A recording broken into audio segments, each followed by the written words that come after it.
నమస్తే సకలు. ఈరోజు కథ పేరు రాగి కాసుల వాడు.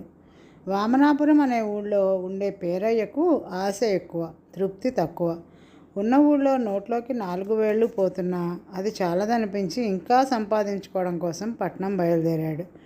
తనకు తోడుగా రమ్మని పొరిగింటి వాడైన వీరయ్యను బతిమాలాడు. వీరయ్యకు ఆశ తక్కువ, తృప్తి ఎక్కువ. ఉన్న దాంట్లో హాయిగా అక్కడే బతుకుదామని ఉన్నప్పటికీ పేరయ్య బతిమాలుతుంటే కాదనలేక సరేనని తను బయలుదేరాడు. ఇద్దరూ కాలినడకన కొంత దూరం వెళ్ళేసరికి దారి పక్కన స్పృహ తప్పి పడి ఉన్న బైరాగి ఒకడు కనిపించాడు. పేరయ్య అయితే దారిని పోయే తద్దినం మనకెందుకు, మన దారిన మనం పోదామన్నాడు. కానీ వీరయ్య ఒప్పుకోలేదు. అతడు కాస్త దూరంలో ఉన్న కొలను వద్దకు వెళ్ళి దోసిలితో పట్టి నీళ్లు తెచ్చి బైరాగి ముఖం మీద చల్లాడు. బైరాగి లేచి కూర్చుని, మీరు నాకు చాలా సాయం చేశారు, మీకు ఏదైనా ప్రత్యుపకారం చేయాలని ఉంది అన్నాడు. నువ్వే దారి పక్కన దిక్కు లేకుండా పడి ఉన్నావు బైరాగివి, నీవు మాకు చేయగల సాయం ఏముంటుంది అన్నాడు పేరయ్య వెటకారంగా. నా దగ్గర మహిమగల 2 భరిణెలు ఉన్నాయి. వాటిలో ఒకటి రోజుకి 1 బంగారు కాసును ఇస్తుంది, ఇంకొకటి రోజుకి 1 రాగి కాసును ఇస్తుంది. వీటిని నేను ఉపయోగించుకోరాదని నియమం. అర్హుల కోసం అన్వేషిస్తూ ఈ రోజున ఇలా దారి పక్కన స్పృహ తప్పి పడి ఉన్నట్లు నటించాను. ఎందరో నన్ను దాటి వెళ్ళారు, కానీ మీరు మాత్రం నాకు సాయపడ్డారు. మీలో నాకు ఎవరు ఎక్కువ సాయపడ్డారో వారు ముందుగా తమకు కావలసిన భరణను ఎన్నుకోండి. అయితే ఒక విషయం గుర్తుంచుకోండి, మీకు మీ సాయానికి ప్రతిఫలమే లభిస్తుంది, అంతకంటే ఎక్కువ రాదు అన్నాడు బైరాగి. బంగారు కాసుల భరణ వీరయ్య దక్కించుకుంటాడని పేరయ్య భయపడ్డాడు. కానీ వీరయ్య మాత్రం, మానవ ధర్మంగా నిన్ను ఆదుకున్నాము, కానీ ప్రతిఫలాన్ని ఆశించి కాదు. అయినప్పటికీ నువ్వు ఇస్తానన్నప్పుడు వద్దనడము మర్యాద కాదు. మేము ఈ రోజున ఈ దారిలో ప్రయాణం చేయడానికి కారణం పేరయ్య. ముందుగా పేరయ్య తనకు కావలసిన భరణను ఎంచుకుంటాడు అన్నాడు. అందుకు పేరయ్య ఎంతో సంతోషించి వెంటనే రోజుకి 1 బంగారు కాసునిచ్చే భరణను ఎంచుకున్నాడు. బైరాగి వీరయ్యకు రాగి కాసులనిచ్చే భరణను అందచేశాక పేరయ్యతో, ప్రయాణానికి తోడుగా వీరయ్య వంటి సత్పురుషుణ్ణి ఎంచుకోవడం వల్ల నీకు అదృష్టం లభించింది. సత్పురుష సాంగత్యాన్ని వీడకుండా ఎల్లకాలం మంచి పనులే చేస్తూ నీ అదృష్టానికి మెరుగులు దిద్దుకో అని సలహా ఇచ్చాడు. పేరయ్య వీరయ్య తమ ప్రయాణాన్ని కొనసాగించారు. అప్పటికి పేరయ్య వద్ద భరణ ఇచ్చిన బంగారు కాసు ఒకటి ఉన్నది, వీరయ్య వద్ద రాగి కాసు ఉన్నది. వాళ్ళిద్దరూ 2 రోజులు ప్రయాణం చేసి పట్నం చేరుకున్నాక పేరయ్య వీరయ్యతో, ఇక మనం విడిపోక తప్పదు. నా వద్ద బంగారు కాసులుంటాయి కాబట్టి రక్షణకు మంచి ఇల్లు కాపలా కావాలి. నీవు రాగి కాసుల వాడివి కాబట్టి రాత్రిపూట బాట పక్కన పడుకున్నా ప్రమాదం ఉండదు. నేను కోరుకున్న జీవితం నేను జీవిస్తాను, నువ్వు కోరుకున్న జీవితం నువ్వు జీవించు అన్నాడు. వాళ్ళిద్దరూ ఆ విధంగా విడిపోయారు. అక్కడే 3 సంవత్సరాలు గడిచాయి. అప్పటికి పేరయ్య చక్కని మేడ కట్టుకుని వైభవంగా జీవిస్తున్నాడు. వీరయ్య మాత్రం కష్టపడి పని చేసుకుని పొట్ట పోషించుకుంటూ రోజులు వెళ్ళబుచ్చుకున్నాడు. భరణ ఇస్తున్న రాగి కాసులను భద్రంగా దాచుకునేవాడు వీరయ్య. వాటిని మూటగా కట్టి రొంటిన దోపుకునేవాడు. సాటి మనిషికి సహాయం పడడం వల్ల కలిగిన ప్రయోజనం తాను ఎన్నడూ మరవకూడదు అని అనుకునేవాడు. వీరయ్య రొంటిన ఉండే మూట చాలామందిని ఆకర్షించింది. ఒకసారి దొంగ ఒకడు ఆ మూటను కాజేసి అందులో రాగి కాసులు మాత్రం ఉండడం చూసి ఆశ్చర్యపడ్డాడు. ఆ రాగి కాసులకు ఒకవైపు బ్రహ్మ, విష్ణు, మహేశ్వరుల బొమ్మలు, మరొక వైపున సరస్వతి, లక్ష్మీ, పార్వతుల బొమ్మలు ఉండడం చూసి అవి మంత్రించినవేమో అని భయపడి దొంగ వాటిని వీరయ్యకు తిరిగి ఇచ్చేసి తన తప్పు ఖాయమన్నాడు. వీరయ్య వాడితో, దేవుడికి భయపడి దొంగిలించిన సొమ్ము తిరిగి ఇచ్చావు. ప్రతి మనిషిలోనూ దేవుడున్నాడు, ఆ దేవుడికి కూడా భయపడు. దొంగతనాలు మాని కాయకష్టం చేసుకుని బతుకు అన్నాడు. ఆ రోజు నుంచి దొంగలో మార్పు వచ్చింది. అందుకు తన మాటలు కారణం కాదని, రాగి కాసుల మహిమ వల్లనే దొంగ మారిపోయాడని వీరయ్య అందరికీ చెప్పాడు. వీరయ్య వద్ద ఉన్న రాగి కాసులకు మహిమ ఉన్నదని పేరు వచ్చింది. ఎందరూ అతడి దగ్గరకు వచ్చి తమ కష్టాలు చెప్పుకొని అతడు రొంటున ఉన్న రాగి కాసుల మూటను భక్తితో తాకి వెళుతూ ఉండేవారు. ఆ విధంగా వారికి కోరుకున్నవి జరుగుతున్నాయని చాలామంది అన్నారు. క్రమంగా వీరయ్య వద్ద ఉన్న రాగి కాసుల మీద అక్కడి వారికి ఇంకా ఇంకా నమ్మకం పెరిగిపోయింది. చివరకు జబ్బులతో బాధపడుతున్న వారు కూడా వీరయ్య వద్దకు వచ్చి రాగి కాసుల మూటను తాకి వెళ్ళి ఎంతో ప్రయోజనం పొందసాగారు. వీరయ్యకు రాగి కాసులవాడు అన్న పేరు స్థిరపడింది. వీరయ్యకు కష్టపడి పని చేసుకుని బతకాలనుంది. కానీ తన రాగి కాసులకు వస్తున్న కీర్తి ప్రతిష్టల వల్ల అతడికి పనిచేయడానికి సమయం దొరకడం లేదు. పైగా ఎందరో కానుకలు ఇస్తామంటూ వస్తున్నారు. వీరయ్య ఆలనా పాలనా చూసుకునేందుకు చాలామంది భక్తులు ముందుకు వచ్చారు. వాళ్ళలో భాగ్యవంతులు కూడా కొందరున్నారు. ఇదంతా పేరయ్య గమనిస్తూనే ఉన్నాడు. బంగారు కాసులతో తను తెచ్చుకోలేకపోయిన పేరును రాగి కాసుల వాడు సాధించడం చూసి అసూయపడి ఒక రోజున అతడు వీరయ్యను కలుసుకుని, నీ రాగి కాసులకు మహిమ ఉన్నదో లేదో తెలియదు, కానీ ఉన్నది అని జనం నమ్ముతున్నారు.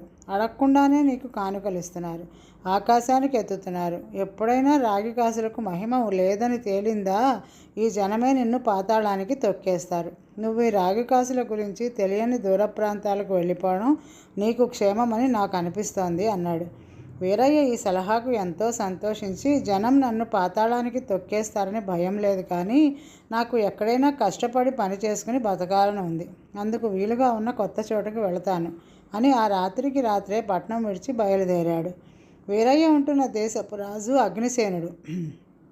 ఆయన భార్య జ్వాలాముఖికి గత కొంతకాలంగా అంతుచిక్కని జబ్బు చేసి మంచం పట్టింది. ఆస్థాన వైద్యులు ఎంత ప్రయత్నించి ఎన్ని రకాల మందులు వాడినా ఆమె వ్యాధి తిరుగుముఖం పట్టలేదు. ఈ సంగతి విన్న బైరాగి రాజును కలుసుకుని, రాజా, నీ భార్యను పట్టి పీడిస్తున్న వ్యాధి గురించి విన్నాను. ఆ వ్యాధి నయమయ్యే మార్గం చెబుతాను విను. త్రిమూర్తులు వారి భార్యలు ముద్రించబడిన 1000 రాగి నాణేలను ఒక గంగాళంలో ఉంచి ఆ గంగాళంలో నీరు పోసి ఆ నీటితో మహారాణిని స్నానం చేయిస్తే ఆమెకు స్వస్థత చేకూరుతుంది. ఆ నాణాలు గల వీరయ్య అనే సత్పురుషుడు రేపే ఇటు వస్తున్నాడు అని చెప్పి అక్కడి నుంచి వెళ్ళిపోయాడు. మార్గమధ్యంలో బైరాగి కనిపించగానే వీరయ్య తాను బయలుదేరిన ఉద్దేశం చెప్పాడు. బైరాగి అతనికి మహారాణి అనారోగ్యం గురించి చెప్పి అక్కడికి వెళ్ళమన్నాడు. వీరయ్య రాజధానికి వెళ్ళి రాజును దర్శించాడు. మహారాణి వ్యాధి నయం చేయడానికి బైరాగి చెప్పినట్లే చేసి తర్వాత చిన్న కుంపటి రగిలించమని తన వద్ద ఉన్న నాణేలను భరణతో సహా అందులో పడవేశాడు. మహారాణి క్షణాలలో ఆ వ్యాధి నుంచి విముక్తురాలైంది. రాజు పరమానంద భరితుడై వీరయ్యను ఏం కావాలో కోరుకోమన్నాడు. అందుకు వీరయ్య, మహారాజా, నాకు కష్టించి సంపాదించిన దానితో తృప్తిగా కాలం గడపాలని తప్ప మరే కోరిక లేదు. కానీ నా దగ్గర రాగి కాసుల భరణ ఉన్న కారణంగా అలాంటి అవకాశం లభించింది కాదు. అందుకే ఆ భరణను కూడా నిప్పుల్లో పడవేశాను అన్నాడు. ఆ జవాబు వింటూనే రాజు ఎంతో గౌరవపూర్వకంగా వీరయ్య 2 చేతులు పట్టుకుని, నీలాంటి పరోపకారి సత్పురుషుడు ఏ పట్టణానికైనా అధికారిగా ఉండడం ఆ ప్రజల భాగ్యం అనుకుంటున్నాను. నువ్వున్న పట్టణ అధికారి పదవిని ఇస్తున్నాను, కాదనకు అన్నాడు. ఆ విధంగా వీరయ్య తనను రాగి కాసుల వాడిగా గుర్తించిన పట్టణానికే అధికారి అయ్యాడు. తనకింత అదృష్టం కలగడానికి పేరయ్యే కారణమని భావించిన వీరయ్య స్వయంగా వెళ్ళి అతనికి కృతజ్ఞతలు చెప్పాడు. అప్పుడు పేరయ్య, నేను నీకు కృతజ్ఞతలు చెప్పాలి.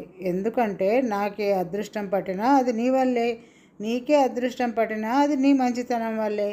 డబ్బుతో అన్నీ సాధించవచ్చు అనుకున్నాను, అది సరికాదు. మంచితనం, పరోపకార బుద్ధితోనే అది సాధ్యమని నిరూపించి నువ్వు నా కళ్ళు తెరిపించావు. ఈ రోజు నుంచి నేను నీలాగా ఉండడానికి ప్రయత్నిస్తాను అన్నాడు. మరొక కథ. నిజాయితీపరుడి వాగ్దానం.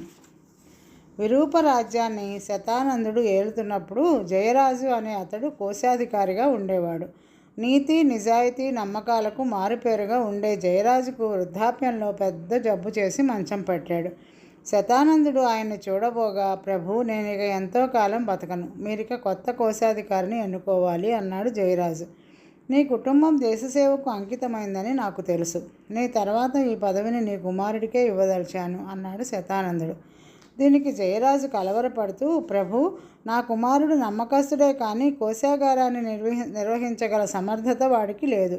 అయితే సమర్థత, నీతి, నిజాయితీలకు మారుపేరైన నమ్మకస్తుడుగా ఉండగల యువకుడు నాకు తెలుసు. వాడు మువ్వగోపాలపురంలో ఉంటున్నాడు. పేరు మువ్వ గోపన్న. చాలా కాలంగా వాడిని తమకు పరిచయం చేయాలి అని అనుకుంటున్నాను. వాడికి నాకు దూరపు బంధుత్వం ఉన్నది. మంచి రోజు చూసి వాడి కోసం కబురు చేస్తాను అని చెప్పాడు. శతానందుడు సరేనని వెళ్ళిపోయాడు. కానీ తర్వాత ఒక్కరోజుకే జయరాజు హఠాత్తుగా కన్నుమూశాడు. రాజు ఎంతో బాధపడి మువ్వగోపన్న వివరాలను గురించి జయరాజు ఇంట్లో అడిగితే వారెవరూ ఏమీ చెప్పలేకపోయారు. అప్పుడు ఆయన భటులను మువ్వగోపాలపురం పంపితే అక్కడ మువ్వగోపన్న అన్న పేరు గలవాళ్ళు 3 ఉన్నారని తెలిసింది. అందరూ యువకులు, సమర్థులని పేరు తెచ్చుకున్నవారు. వారు 3 కూడా ఒకరికొకరు మరణించిన కోశాధికారి జయరాజుకి ఏదో విధంగా బంధుత్వం ఉన్నవారే. 3లో జయరాజు చెప్పిన మువ్వగోపన్న ఎవరో తెలియక రాజు ఇబ్బంది పడ్డాడు. చివరికి ఆయన విషయాన్ని మంత్రికి చెబితే మంత్రి బాగా ఆలోచించి మనం మారువేషాల్లో మువ్వగోపాలపురం వెళ్ళి ఆ 3 గురించి స్వయంగా ఆరా తీద్దాం, ఏదో ఒక ఆధారం దొరక్కపోదు అన్నాడు. రాజు మంత్రి మారువేషాలలో మువ్వగోపాలపురం వెళ్ళారు. 3 మువ్వగోపన్నల గురించి వివరాలు అడిగారు. తెలిసిన వారందరూ ఆ 3 గురించి ఒకలాగే చెప్పారు. అప్పుడు మంత్రి, ప్రభు, ఇలాంటి విషయాల్లో అయిన వాళ్ళ కంటే ఇతరులే మనకు బాగా ఉపయోగపడతారు. మనం వేరే వాళ్ళ వద్దకు వెళదాం అన్నాడు. ఆ సమయంలో వారికి ధర్మయ్య అనే పేదవాడు కనిపించాడు. వాడికి డబ్బే కాదు, తెలివి, వ్యవహార దక్షత కూడా లేవు. రోజులు గడవటానికి వాడు నలుగురి సాయము తీసుకుంటూ ఉంటాడు. ఆ ఊళ్ళో దానగుణం ఉన్నవారి గురించి వాడికి బాగా తెలుసు. మంత్రి ధర్మయ్యను ఊళ్ళో వాళ్ళ గురించి 4-5 ప్రశ్నలు అడిగి చూసి తర్వాత వాడితో, అరే, నీ పంట పండింది. ఈ ఊళ్ళో 3 మువ్వగోపాలు ఉన్నారని విన్నాను. నువ్వు ఒక్కొక్కరి దగ్గరికి వెళ్ళి వాళ్లకు రాజు కొలువు లభిస్తుందని జోస్యం చెప్పు. వాళ్ళు ఇచ్చే ప్రతిఫలం తీసుకొని సుఖంగా జీవించు అన్నాడు.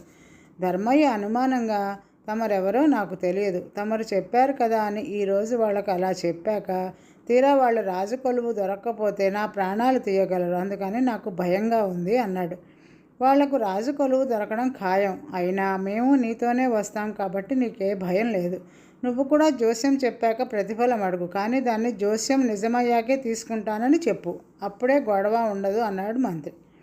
ధర్మయ్య ఇందుకు సరే అన్నాడు. రాజు, మంత్రి, ధర్మయ్య ముందుగా ఒక మువ్వగోపన్న ఇంటికి వెళ్ళారు. మంత్రి ఆ గోపన్నతో, మేము పొరుగురు నుంచి వచ్చాము. మీ ఊళ్ళో ఈ ధర్మయ్య మమ్మల్ని చూస్తూనే మా గురించి ఎన్నో నిజాలు చెప్పాడు. మా భవిష్యత్తు గురించి కూడా ఎన్నో విశేషాలు వివరించాడు. ఇతడికి నిజంగా జోస్యం తెలుసా లేక కాకతాళీయంగా చెప్పింది నిజమైందా అని నలుగురిని విచారిస్తున్నాం. మీ ఊరి వాడు కనుక నీకు ఇతడితో బాగా పరిచయం ఉండి ఉండాలి. అందుకు గాను ఇతడిని ఇక్కడికి తీసుకొచ్చాం. ఇతడిని గురించి నీ అభిప్రాయం ఏమిటి అని అడిగాడు. ఏరా ధర్మయ్య, నువ్వేమిటి, జోస్యం చెప్పడం ఏమిటి, పొరుగురి వాళ్ళని డబ్బు కోసం ఇలా మోసం చేస్తున్నావా అన్నాడు మువ్వగోపన్న మందలింపు ధోరణిలో. ధర్మయ్య దీనికి మాత్రము చెల్లించక, నేను మోసం చేయడం లేదు. కొద్ది రోజుల నుంచి నాకు మనుషుల్ని చూడగానే భూత భవిష్యత్తులు వర్తమానాలు తెలిసిపోతున్నాయి. అందువల్ల నా విద్యను సొమ్ము చేసుకుంటున్నాను అన్నాడు. అలాగా, అయితే నాకు నీ జోస్యం చెప్పు. నీకు నా గురించిన భూతం వర్తమానం ఎలాగూ తెలుసు. వాటి సంగతి వదిలిపెట్టు, భవిష్యత్తు చెప్పు చూద్దాం అన్నాడు మువ్వగోపన్న నవ్వుతూ. విను, 2 రోజుల్లో నీకు రాజు కొలువు దొరుకుతుంది. మరి అప్పుడు నాకేమిస్తావు అన్నాడు ధర్మయ్య. రాజధానికి వెళితేనే దిక్కు లేదు, ఇక్కడుంటే వెతుక్కుంటూ వస్తుందా రాజకొలువు అంటూ ఈసడించి, సరే, ఏది ఏమైనా నువ్వు చెప్పింది నిజమైతే నీకు 10,000 వరహాలు ఇస్తాను అన్నాడు గోపన్న. అదేవిధంగా 2వ గోపన్న ధర్మయ్యకు 3 అంతస్తుల మేడ ఇస్తా అన్నాడు. 3వ గోపన్న మాత్రం, నీ నోటి వాక్యాన నాకు రాజు కొలువు దొరికితే నా మొదటి నెల జీతంలో సగం నీకే అన్నాడు. ఈ మాటలు వింటూనే ధర్మయ్య హ ఊరు నడిబొడ్డున వెలిసిన మువ్వగోపాలస్వామి అంటూ స్పృహ తప్పి పడిపోయాడు. రాజు, మంత్రి, 3వ గోపన్న ధర్మయ్య ముఖాన ఇన్ని నీళ్లు చల్లి అతడికి స్పృహ రాగానే ఏమైంది అని అడిగారు. ధర్మయ్య నెమ్మదిగా లేచి కూర్చుని రాజు, మంత్రితో, అయ్యా, ఈ మువ్వగోపన్నలు 3 నాకు బాగా తెలుసు. ఎన్నోసార్లు వీళ్ళని ధర్మం కోసం యాచించాను. ఆ అనుభవం నాకుంది. మొదటి 2 మంచితనం ఉన్నప్పటికీ నిజాయితీ పరులు కారు. ఆలోచించకుండా వాగ్దానాలు చేస్తారే తప్ప వాటిని నిలబెట్టుకోవాలి అని అనుకోరు. 10,000 వరహాలు ఇస్తానన్నాయన, ఒక్క వరహా ఇస్తే విశేషం. 3 అంతస్తుల మేడ ఇస్తానన్నాయన, ఒక్క ఇటుక ఇచ్చి సరిపెట్టుకో అంటాడు. ఈ 3వ గోపన్న మాత్రం నిజాయితీకి మారుపేరు. ఈ ఊళ్ళో పుట్టి పెరిగిన వాడిని కనుక నా మాట నమ్మండి. ఈయన ఆలోచించి మరీ వాగ్దానం చేస్తాడు. చేసిన వాగ్దానం నిలబెట్టుకుంటాడు. రాజు కొలువులో నెల జీతంలో సగం అంటే నా బతుక్కి చాలా పెద్ద మొత్తం. 1-2 సంవత్సరాల పాటు ఇంత కల్లో గంజో దొరుకుతుంది. అంత అదృష్టం నాకు పట్టబోతున్నదన్న సంగతి సంతోషం కొద్దీ స్పృహ తప్పినట్లయింది. అంతే అన్నాడు. అప్పుడు మంత్రి మువ్వగోపన్నకు, ధర్మయ్యకు తామెవరో చెప్పి రాజుతో, ప్రభు మామూలుగా అడిగితే ధర్మయ్య మనకి వివరాలు చెప్పేవాడు కాదు. అలా చెప్పే పరిస్థితులు కల్పించడానికే ఈ జోస్యం నాటకం ఆడించాను. ఈ మూడో గోపన్నే మనకు కావలసిన వాడు అని వేరే చెప్పనవసరం లేదు కదా అన్నాడు. రాజు మూడో మువ్వగోపన్నకు కోశాధికారి పదవి ఇచ్చాడు. ధర్మయ్యను తగు విధంగా ఆదుకున్నాడు. మిగతా గోపన్నలకు కొలువులో వాళ్లకు తగిన స్థానం కల్పించాడు. ఈ జరిగింది విరూప దేశంలో బాగా ప్రచారమైంది. అప్పటి నుంచి ఆ దేశంలో పదవులు కావలసిన వారు నిజాయితీగా ఉంటూ సాధ్యపడినంత వరకే వాగ్దానాలు చేయాలి అని అనుకునేవారు. అలా కాక కొందరు శుష్క వాగ్దానాలు చేస్తే ఆ సంగతి విన్నవారు వారితో, అయ్యా నేను స్పృహ కోల్పోవడం లేదు, స్పృహ కోల్పోయేలాంటి వాగ్దానం మరొకటి ఏదైనా చేయండి అని గేలి చేసేవారు. ఈరోజుకి కథ సమాప్తం సకలు. తిరిగి రేపు కలుద్దాం. నమస్తే.